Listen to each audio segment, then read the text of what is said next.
ವರದಾನ ನೀಡತಾಳ ತಾಯಿ ಒಂದೇ ವರ್ಷದಲ್ಲಿ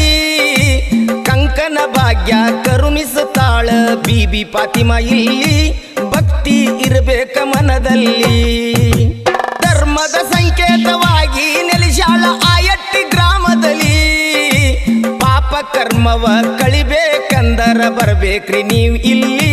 ಪುಣ್ಯ ಸ್ಥಾನ ಐತಿಲ್ಲಿ ದರೆಯನ್ನು ಬೆಳಗಲು ಅವತರಿಸಿದರು ಬೀಬಿ ಫಾತಿಮರು ಕಲಿಯುಗದಲ್ಲಿ ಕಾಮಧೇನು ಆಗಿ ಬಂದವರು ಆಯಟ್ಟಿ ಗ್ರಾಮದಿ ನೆಲೆಸಿಹರು